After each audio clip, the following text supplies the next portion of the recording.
5 പിള്ളേരെ എന്നെ ഉപേക്ഷിച്ച് നന്ദേട്ടൻ എങ്ങും പോവില്ല. കൃഷ്ണേട്ടനല്ല, അല്പം സിനിമാ ഭ്രാന്തുണ്ടെങ്കിലും ഇങ്ങനത്തെ വീക്ക്നെസ് ഒന്നുമില്ല. ഗോപേട്ടൻ പോവാൻ ഇമ്മിണി പുളിക്കും. യമുനേക്കാൾ ചന്തം എനിക്കുണ്ടെന്ന് ഇന്നലെ രാത്രിയും പറഞ്ഞതാ. ഡാർജിലിംഗ് ഡാർജിലിംഗ് എന്ന് അത്രയും വിളിക്കില്ല. ഇനി നന്ദേട്ടനായിരിക്കുവോ? കൃഷ്ണേട്ടനാവോ? ഗോപേട്ടനാണോ? തിളയ്ക്കുന്നു, കറിക്ക് അരിഞ്ഞു തീർന്നിട്ടില്ല. അതവിടെ കിടക്കട്ടെ. ദേ അങ്ങോട്ട് നോക്ക്. യോ, ദേ യമുന എന്നെ നോക്കി ചിരിക്കുന്നു. നിന്നെ മാത്രമല്ല എല്ലാരും നോക്കി വച്ചിരിക്കുന്നത്. ഹായ്. അയ്യോ, യമുന നമ്മളെ നോക്കി കൈ വീശുന്നു.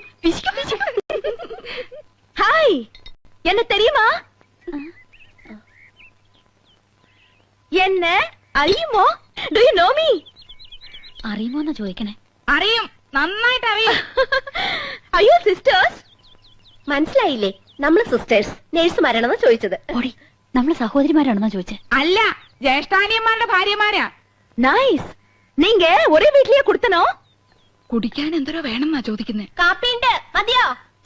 മണ്ടത്തിന് പറയാടി, പാലല്ലേ കുടിക്കൂ. നീങ്ക ഒരു വീട്ടിലാണോ താമസം? ആഹാ, എന്നാ ഒற்றுമൈ. യോ ഗുഡ് നെയിം? Good night. അയ്യോ, അവര് പേരാ ചോദിച്ചത്. തന്നെ ഇതാ